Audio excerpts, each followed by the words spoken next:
Welcome to the LOGSTAT, the Army's premier podcast on all things sustainment, where we analyze new developments, discuss current trends, and forge the path ahead for the next generation of sustainment soldiers.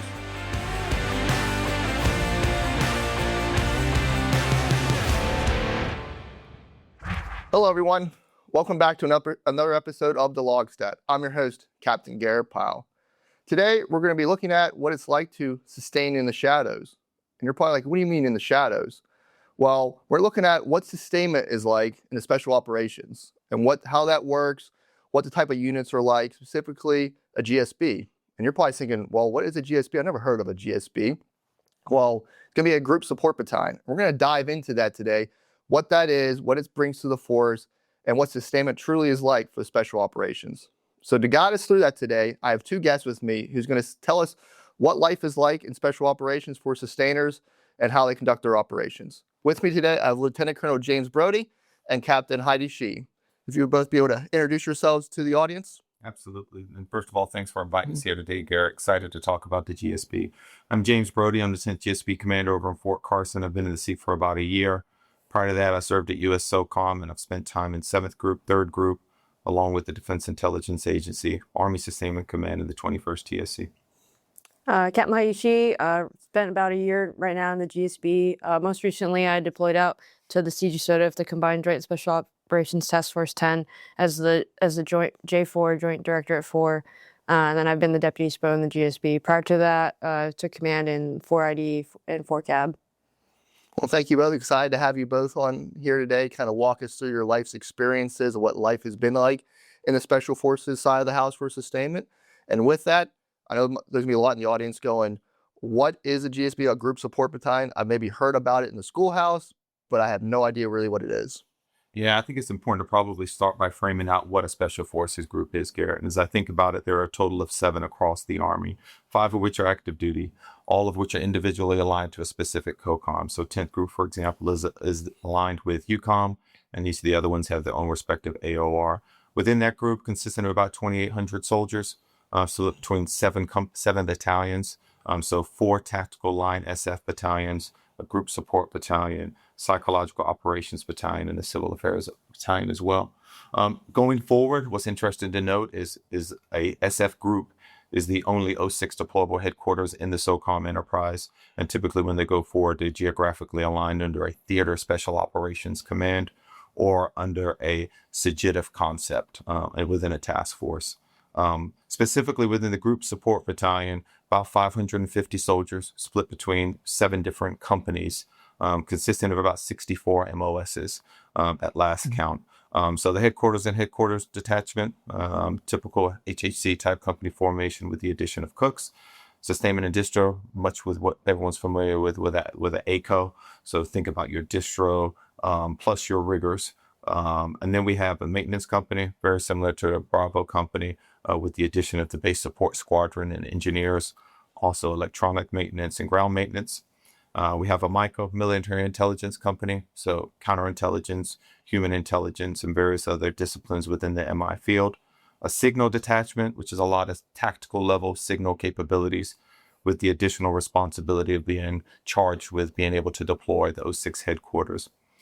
We also have a chemical company, which is pretty cool, very interesting. And then they have subordinate teams that are each aligned with our tactical SF battalions.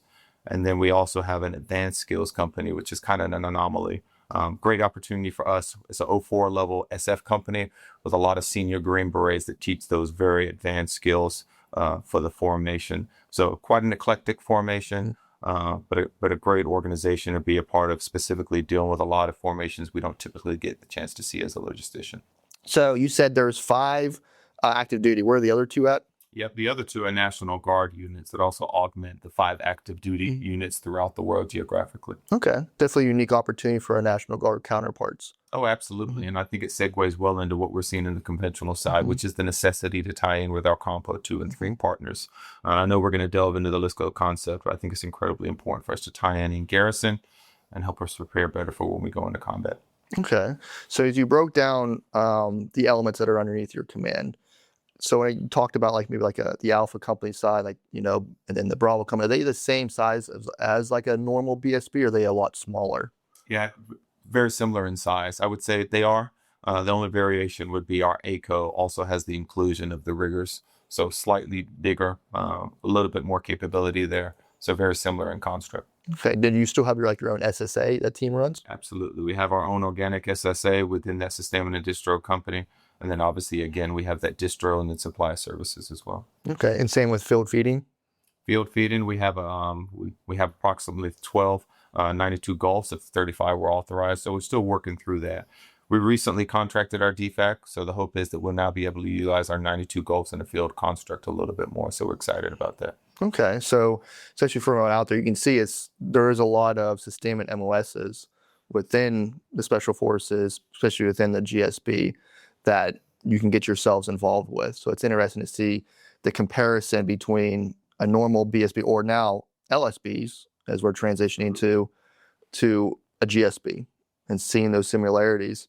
So and we talked about the formation side of the house. So really, how is sustainment similar or maybe different compared to, the conventional force? Yeah, great question, Garrett. As I think about what sustainment is in SOF, number one, sustainment is sustainment. Number two, inherently, a lot of what we do in SOF is joint. So when we deploy, a lot of it is joint, a lot of it is combined, and quite frankly, a lot of it is done autonomously. Obviously, SF formations are a lot more leaner than an infantry or armor formation, so inherently, we operate in a lot more of a leaner construct. So you may find yourself operating autonomously in a larger region with more freedom of maneuver. But again, that furthers the necessity to tie in with our conventional partners at Echelon. Yeah, and being, as I mentioned at the beginning, the sustaining in the shadows, being smaller elements.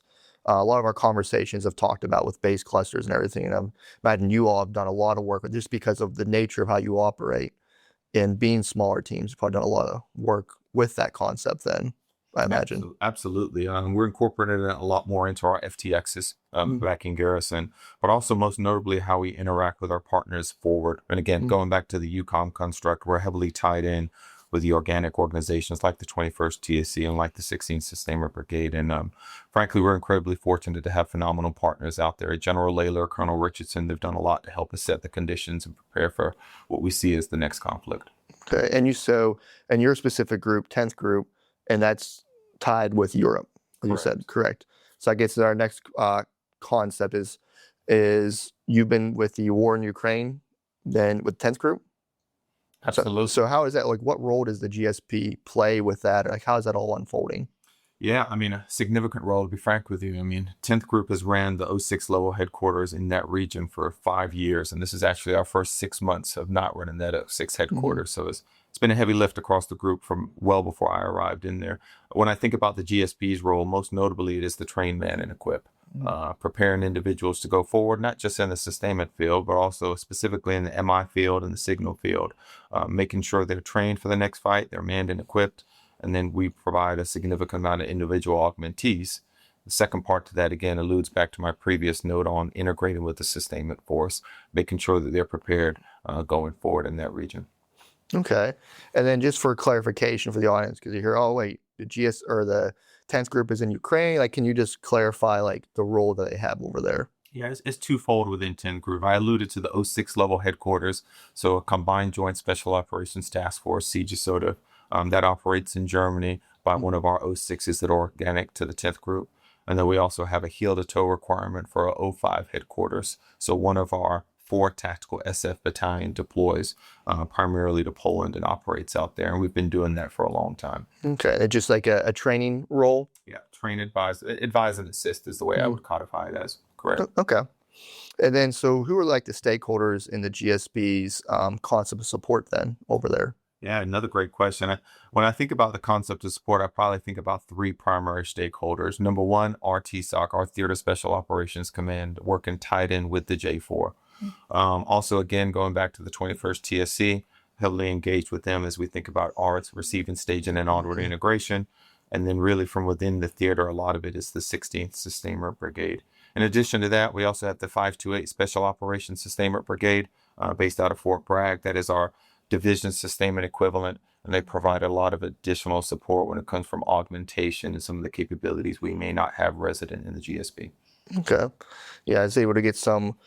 So my experience when we went over to Europe for Atlantic Resolve, so I was in the Movement Control Battalion that oversaw. We worked with the 21st TSC and the 16th Sustainment Brigade, but we were, stationed in Poland, so we were overseeing all the movement in Eastern Europe when it comes to Atlantic Resolve. So understanding, there's a lot of moving pieces. Yeah, I mean, again, people don't realize that we have a lot of capabilities resident to the GSB, but we are also heavily reliant upon our conventional forces. Quite frankly, we don't have the amount of doers or the equipment density to do a lot of what we need. So again, extremely thankful for the support we receive in the theater, and we just wouldn't be able to do it without them. Yeah, because I know our big thing was customs clearance and doing all the ton of paperwork to get convoys and different equipment moved across theater. Absolutely. DIP clearances, I don't think have changed much over the years. They're always a heavy lift. They don't get any easier. So yeah, one of those unique challenges of Europe. Yeah, especially when you're using the same form from the 80s.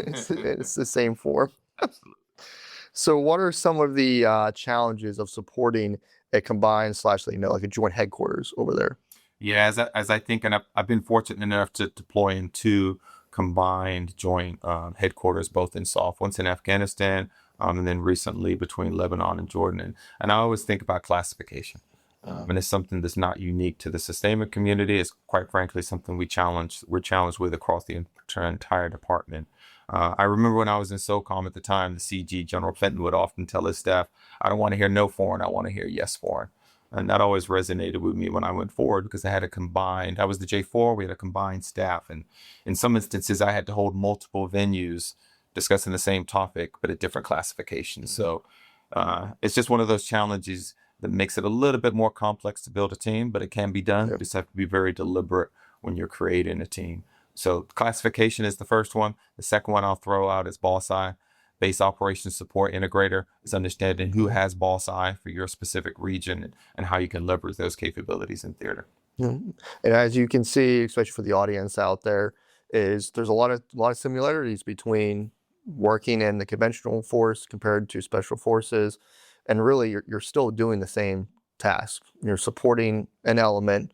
You have, as we talked about, as the way the GSB is established. I mean, it's very similar to a regular PSB, LSB, and how you all operate. Of course, you have your small differences, but it's very similar. It's not this arbitrary thing that some people might think. It's like completely out left field. I have no idea what I'm getting. It's very similar from how you're describing it right now. Absolutely. And I often tell people when we're recruiting individuals, we want individuals to come into SOF as enablers with conventional experience. I think it's incredibly important to strike the balance between having individuals that have been in SOF and then people like Heidy that haven't been in SOF but can bring that conventional experience in and help us further our endeavors. Yeah, and I know we're gonna be getting a lot into that as well as, understanding like what it's like to get into the SOF community and get those different perspectives. But right now, we're transitioning out of, counterinsurgency operations right now, and the focus has come back to large-scale combat operations, or LSCO. Same concepts that we, did a lot of training for back in the 80s and 90s. It's like now we're just kind of pulling those books off the shelf and got to dust them off as we kind of change our mindset and the type of operations that are ahead.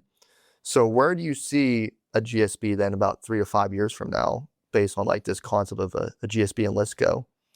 Yeah, another good question. As I think about it, probably 2 things stand to mind. Number one, like most sustainment formations, we're going to continue to be asked to do more with less. Less enablers, less equipment.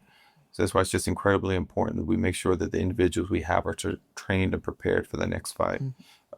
That's the biggest part. The second part is also just that tie-in again with our conventional partners. Having less individuals, having less capabilities requires us to be integrated early and often with our conventional partners. And we've been fortunate again with 4th Infantry Division, specifically the Sustainment Brigade, to be able to tie in a lot with their initiatives back in Fort Carson. And I think that does a couple of things. It makes us more prepared to support the formation we're charged with. And it also helps build the next generation of sustainers for wherever they go after. So when it comes to the Theater Special Operations Command, like how does that relationship work, campaigning like to support them between your groups? No, it's a great relationship, to be honest with you, Gary. And I think about SOF in really 2 different capacities. We have our inherent responsibilities for campaigning, which we're charged with by the Theater Special Operations Command, the TSOC, as you alluded to, and then also our wider responsibility to be prepared for LSCO. And I think that the critical point in that is understanding our arm cycle. So our arm cycle, very similar to the conventional Army. You have red, Ember 1, Ember 2, and then green. Ember 1 is deliberately designed to tie us in with our conventional partners. and understand our preparation for LSCO. And then number 2 is that second part, very theater specific, depending upon where we're campaigning at.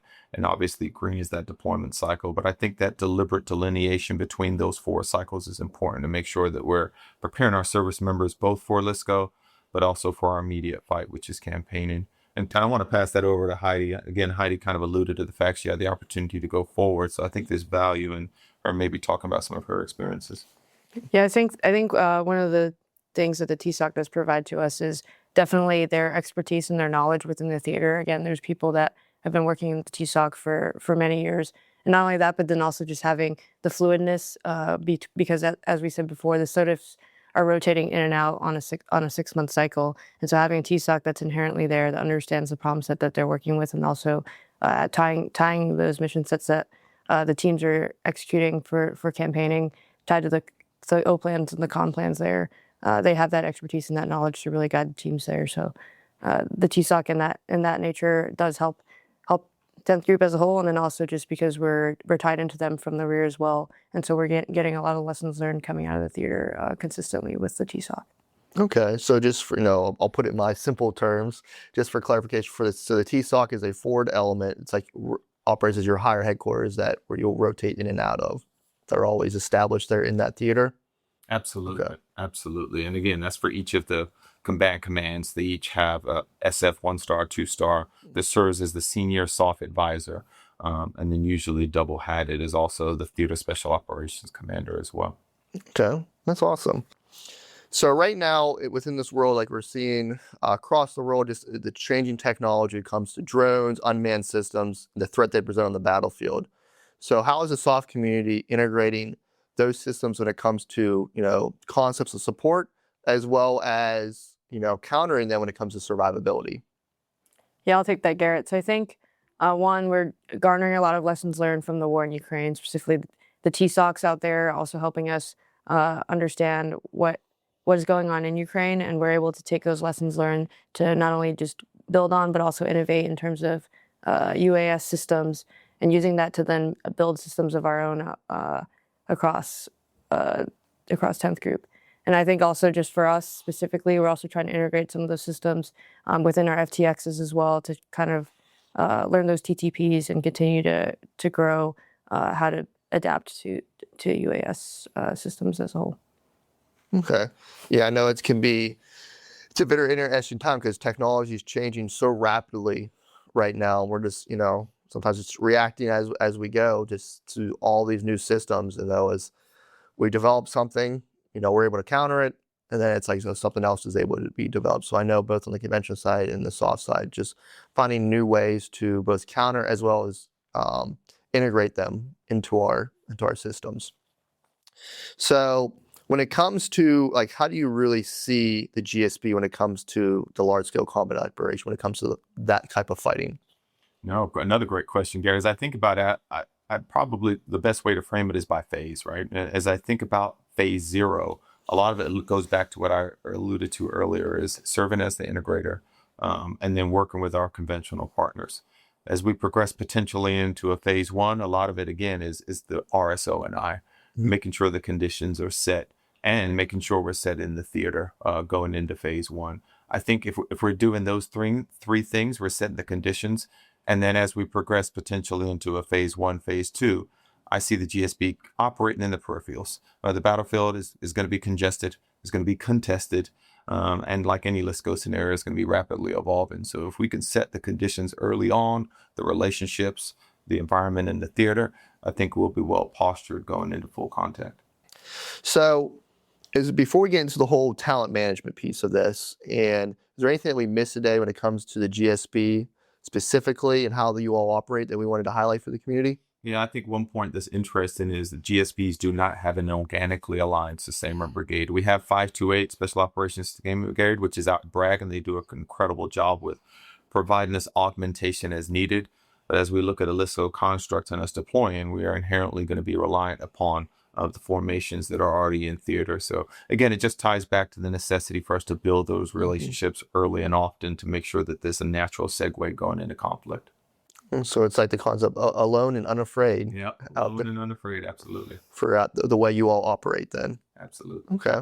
So as we kind of transition this conversation, now we went through probably understanding of what a GSB is, how you're operating, some references on what sustainment is like in a GSB, but really I kind of want to look at it now as for a sustainer, like, hey, maybe someone's out there saying, okay, I've been interested in getting part of this community. One, of course, is going to be how that works itself out. How do you?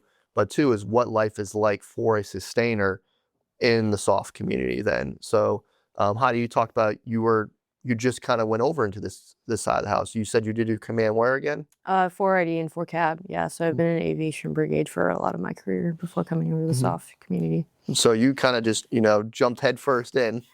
Yeah, it was definitely a lot. It was definitely a big transition as well. But I think one of the things that makes a soft sustainer inherently quote unquote different than what you're used to in the conventional side is just like we kind of hinted to earlier, but just being alone and afraid. And I think one of the key aspects to being a good soft sustainer is to be able to master your craft, because at the end of the day, you are out on your own. They expect you to know your job as you come in. Generally, we hire a lot more senior lieutenants and senior captains just because we expect them coming in to have that knowledge. And so, one, knowing your craft, but also being confident in knowing that you know your craft, because at the end of the day, there's probably only 1 or 2 logisticians in the room. And so you have to be out there to be able to speak on what you know, and also be there to provide the sustainment support needed for the teams that are out spread across countries. So what was it like compared to, like, so you grew up, you said, on the aviation side doing all that type of sustainment. So has it been like night and day for you? I think for the soft community specifically, I don't think that we necessarily leverage things that are different, but we definitely tie in conventional aspects, and we use certain conventional aspects a little bit more than what certain people are used to.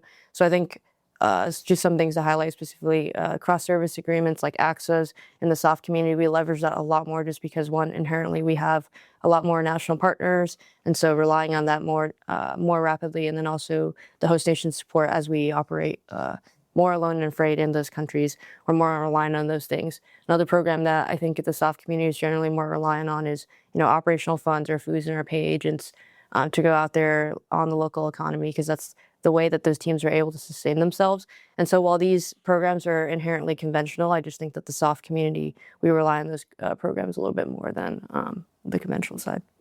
Okay. So for anyone out there, they're like, okay, maybe you said maybe a senior lieutenant or a captain or so. They're like, okay, I'm thinking about doing this. So what can I expect if I join this community? Yeah, so I think from the soft community, if you're willing to enter the soft community, I think something that we look for specifically is, again, like we said, people that are willing to take those levels of increased responsibility. Again, if you're a lieutenant, you can find yourself, in a different country with teams spread all across that country and trying to figure out how to support and sustain them. And so if you enjoy operating alone, that level of increased responsibility. And same for, we talk about senior enlisted or low enlisted soldiers as well. One of the things we task them with is driving across multiple countries in using a CDL, commercial driver's license. And so having that level of increased responsibility, if those things excite you, and that's something that you want to do, that's what the soft community is looking for. Yeah, I think a couple other things that stand out to me, Garrett, is the art of the possible. Being able to critically think through complex challenges and dynamic environments and finding a way to get to yes without finding a way to get to no. I also think about some of the unique opportunities that are out there in soft, and we've both benefited from them. 10th Group, for example, we're charged with doing cold weather training every year. So we send a forward logistics element out to Montana. We conduct log packs with snowmobiles. So some very unique, maybe unconventional methods of doing the same things we do in the conventional Army. But again, just some unique opportunities to kind of develop people's portfolios and mindsets. Awesome. Yeah. So I'm out here in the community right now. And I'm like, okay, this sounds very interesting. Now I want to get myself to be part of this community. How does that work? Like, how do I become, a sustainer in the soft community? Yeah, I think it depends at what point in your career you're at. So I'll speak to mine. I came in the Army. I was in a conventional sustainment brigade. I went to the career course. And I had the opportunity. I'm dating myself, Garrett. This was before AIM. This is when you went to your branch manager, and I was fortunate enough to get to 3rd Group. But getting in is not the hard part. The part that really stands out to me is coming back. And we have a very deliberate, at least within 10th group, model on how we retain and recruit individuals. And Heidi's a perfect case study. She joined the team. We hired her early coming out of a company command position. She's deployed. She's had some schooling opportunities. She's done incredibly well. We will assign her with the K9 ASI, which is an identifier that demonstrates that you've served in SOF successfully for a designated amount of time. And then she'll have the opportunity, hopefully later down the line, where she can return to SOF potentially as a field grade. But really, a lot of it starts with just doing the basics right. If you do well and you're a company commander like Heidy, the network will happen. The opportunities will present themselves. Okay. Yeah, I think just to add to that, I think for me, I was fortunate enough to have leaders that pushed me to enter the SOF community. Prior to this, I had two battalion commanders. Both my previous battalion commanders were 160th personnel, and so they originally were pushing me to join the SOF community. I think, like they said, identifying certain aspects, ability to operate independently and also think critically were one of the key aspects, and having leaders that pushed me there and then also helped me obviously interview and network to even get into 10th group post command. That's what really helped me enter the community. Okay. So you mentioned that, it's not that once you're in, that's it. You're in forever. You can come and go. Okay. Absolutely. And I think that's the salient point, right, Garrett? I always tell people there's nothing wrong with spending a good amount of time in SOF, but you have to balance that with conventional experience. My personal opinion is it's difficult to bring something to a SOF organization if you don't have those conventional experiences, because when it comes into fruition and you're deployed, or even when you're doing garrison support, you need to understand the conventional systems and processes to be value added. So I think that's incredibly important. Okay. Now, I ask people out there and be like, okay, is there like an assessment I have to go through or different, things like that to be part of this community on the sustainment side? Yeah, so as I think about SOF, I typically put it in two different buckets. What we categorize as black SOF, which would be your JSOC, SMU type elements, which there is absolutely a selective recruiting and retention process for, and then white SOF, which is the 7th groups and the 528 that I alluded to, and no selection criteria to come in, just obviously a necessity to do well, to stay in and be retained. Okay. Because it's something like, you're thinking like the selection processes and stuff. Do I have to go to a course? Do I have to go through different things to be selected or be assessed? Because I know people hear SOF and that's what their mind goes to. And I know how that correlates for the sustainment side of the house. No, there isn't. The example I would allude to is we hired 3 logistics majors, went to Leavenworth last year. And of those 3, 2 of them had never been in SOF before.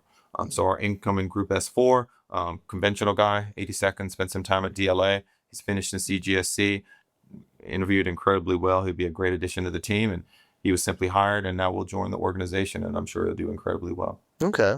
So maybe like on the field grade side, what does it look like? Especially like me. I mean, I'm about on my way to go to school myself to be a major. So what would life look like for me as a field grade? And I always tell people, having been in 3 groups, if you know one group, you know one group, because they're all incredibly different. They're different by the construct of their mission, the AOR, and quite frankly, by the culture of that organization. From just a flat out programmatic process, there's a couple of KD positions for logisticians in an SF group. There is the group S4, which is your typical brigade S4, a lot of contracting, a lot of systems and processes working on the group level staff. Your battalion XO, no different than a BSB, LSB construct, managing the staff, chief of staff, second in command. There is also the GSB S3, which is kind of an anomaly in that sense. If you look at an LSB construct, CSSB construct is typically a captain, senior 03. For us, we have the fortune of having an 04. So it's an 04 logistics officer that serves as a GSB S3, just to put them on par with their peers that are all SF 04s working in that capacity. And that is a KD billet.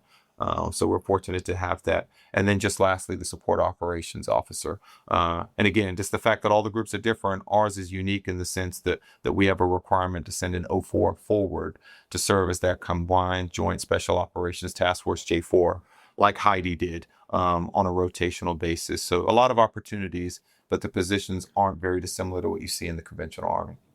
So I really appreciate this conversation because it's painting the picture for the audience of what life is like. Because there are going to be people out there right now go, okay, maybe I'm interested, either being a lieutenant, captain, and as we talked about, you can enter in at different levels. So, what kind of would life really be like? I decide, I enter in, and we talked about, hey, I can come back out. So, what would that kind of look like? Especially as me, I'm about to be a major myself, so be able to enter in. You talked through the KD jobs that are available. Like, I can jump back out for Broadie. Like, what does that look like? Yeah, I'll talk through the lieutenants and the captains, and then I'll pass it over to Heidi as a soon-to-be major going down the line. As I think about lieutenants, what we're typically trying to hire is first lieutenants. So coming in, going through BOLC, having the opportunity to serve in a conventional force, and then bringing you in as a first lieutenant to potentially serve as a FSC XO or SND or maintenance as an XO or platoon leader, just as a broadening opportunity. As a captain coming out of the career course, you could potentially come in. Typically, we try to have our captains spend some time as a S4 in a line battalion or the GSB before they go on and serve as a forward support company commander. Those are the primary opportunities. The last one I would offer is the deputy SPO is usually the senior O3 in the population. Those are the standout positions and opportunities. But again, just incredibly important to bounce in and out so you can bring those conventional experiences. Interested in your thoughts, Heidy? Yeah, so I think for me specifically, again, I was able to bounce in, fortunately, as served as a deputy SPO for the GSB for about a year, going on to go be an instructor at West Point and then graduate school following. So the hope is that, through those experiences learned outside of the force, then bouncing back in again for 04 time as a major. Okay. So what is the work-life balance like in this community? I appreciate it. I think it's one of the founding principles of what we do in SOF, where we work hard, but we also have an opportunity to focus in on our families, our friends, our personal lives when we're not doing our operational mission. So there's a lot of opportunities to balance the two to make sure that you're as effective as possible when you're in those operational environments that we need you. Also, I appreciate the level of predictability. Our cycle is very deliberate. We understand when we're going to be gone. There's no surprises. So we're able to manage that pretty well. Okay. From your perspective, Heidi? Yeah, I think so. I think again, like Colonel Broadie said, the cycle is very predictable. Again, we talked about the arm cycle. Now that the groups are transforming to 4 battalions as well, that will allow, again, the load to be shared amongst 4 line battalions. And so when you're on for 6 months and then when you're off. So that cycle in itself helps with the work-life balance. Okay.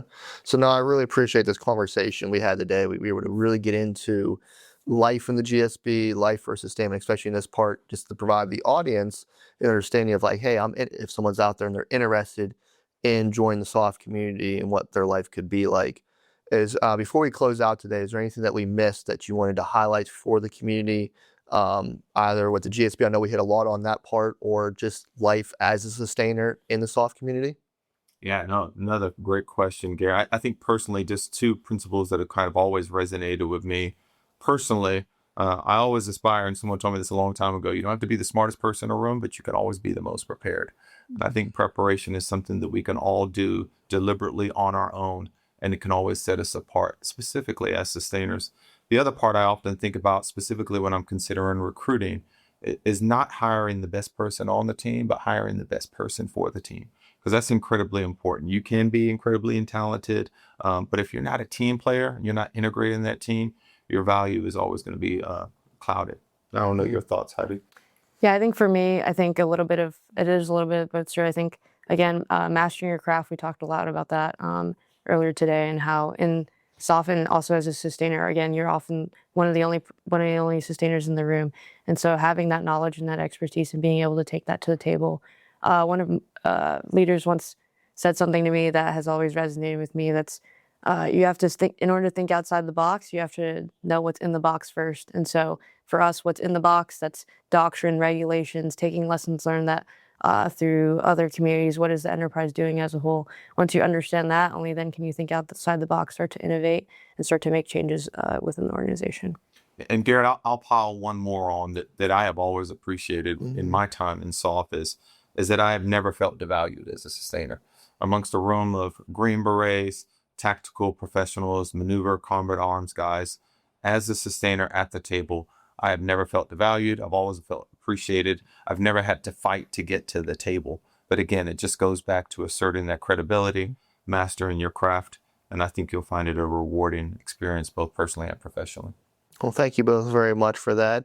I also want to give you an opportunity for what kind of wisdom you may have for the sustainment committee from both of your years of experience. It doesn't have to be about the soft side of the house, but you both come from a very diverse career background, and I just wanted to be able to give you an opportunity to talk about any wisdom you have for the community. Yeah, I think the one thing that I always impart on everyone that I'm around, and someone told me a long time ago, is love what you do and you never work a day in your life. If you can find something, I mean, we love sustainment. I know Heidi does, I do. But if you can find a niche that you are passionate about, I think that's when your true power, your true ability will shine. So just got to make sure that you're doing something that makes you happy, and then you'll find it rewarding. And I think everyone will benefit the most from that.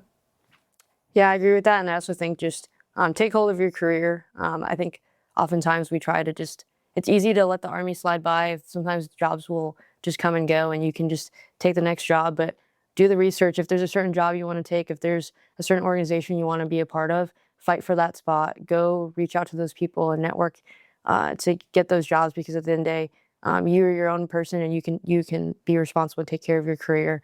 And so for me specifically, I really did want to join the SOF community. And so like finding that way to get in and speaking with the right people and also having leaders that supported me, I think that is just a piece of advice I would offer. Well, thank you both very much for that. We went through a lot of different topics today, went through a lot of different information, and especially with this one, I can only imagine there's gonna be a lot of people out there who's gonna have questions, specifically want to be hey, can we dive more into what life is like for sustainers in the SOF community? So where can people find you if they want to be able to reach out to connect more with you? Yeah, absolutely. The global is the best method for me. James.a.Broadie .mil@army.mil. I look forward to hearing anyone that's interested. Yep, same for me as well. Heidy.z.she.mil and army.mil. Awesome. Well, thank you both for taking the time to come meet with me today. It's been a fantastic conversation. So I really appreciate the opportunity to meet with you. Thanks, Garrett. Really appreciate it. Of course. Garrett. So there you have it, folks. We went through and kind of analyzed what sustainment is like in the shadows. And there's much more to get into on this conversation. So I highly implore you to reach out to our guests today, reach out to those you know who are in a GSP, and just continue to kind of pick their brains. As we talked about, you're going to be working with them. They're not working alone. They're not completely isolated. It's that relationship between the conventional force and the special operations. So there's a lot to learn, a lot to understand. I really hope you got a good understanding of what life is like for sustainers. And if you have more questions, reach out to see how you can become part of the community and continue to support the overall force.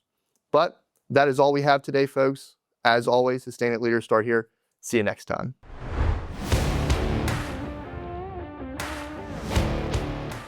Thank you for listening to another episode of the LOGSTAT.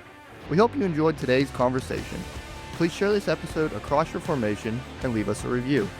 If you have a topic you'd like to hear discussed, then please reach out to us at armysustainment@army.mil or directly to me on Global at garett.h.pyle. Follow us on Facebook and Instagram at the U.S. Army CASCOM page. We'll see you next time. Sustainment Leaders start here.